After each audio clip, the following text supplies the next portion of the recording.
Morning, Abotai. So with Pesach coming very quickly upon us, so obviously this year is different than other years. Manishtana shana zo mikol hashanim, because Erev Pesach falls out on Shabbat. The good news is that it doesn't happen again for 20 years, so we won't have to deal with it. But in any event, so obviously things are different. Thursday morning, we make Ta'anit Bechorot, we make a siyum for Ta'anit Bechorot on Thursday morning, even though according to Maran Shulchan Aruch, Meikar Adin, there is no Ta'anit this year, and we search for Chametz on Thursday night, as opposed to on the night of Erev Pesach.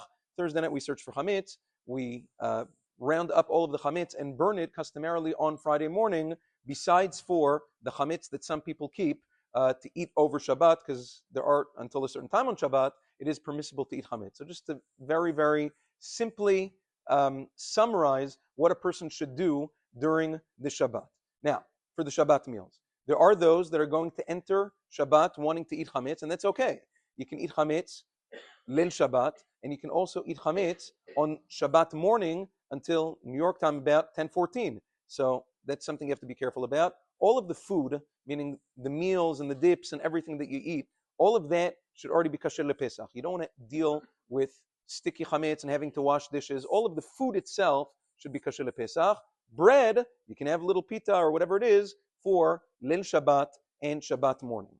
Now, if a person's having chametz on Shabbat morning, you have to make sure to pray early. The minyanim in general will be earlier than usual. Many people pray nitz in order to be able to finish chametz, finish the bread before 10:14. Then if you have any bread left over by that time, you have to make sure after you're done, either eat everything, finish it up, or if you're left over with a few crumbs or a few pieces, whatever it is, flush that down the toilet, and then you say the bi'ur, you say the bitul on Shabbat morning, you say the kol chamira. That's the camp of those who are going into Shabbat with bread. Then there are those who don't want to deal with it. Maran Zichrono Livracha, the last Erev Pesach Shchaliot b'Shabbat of his life, in I think it was Tafshin Ein Chet or whatever. No, not Tafshin Ein Chet. Whatever it was, whatever year it was, the last Erev Pesach Shchaliot b'Shabbat, he told his family, no chametz, no bread going into Shabbat, only matzah mebushelet. He says for all of the Shabbat meals, Lil Shabbat, you could have regular matzah and make hamotzi on that. That's fine.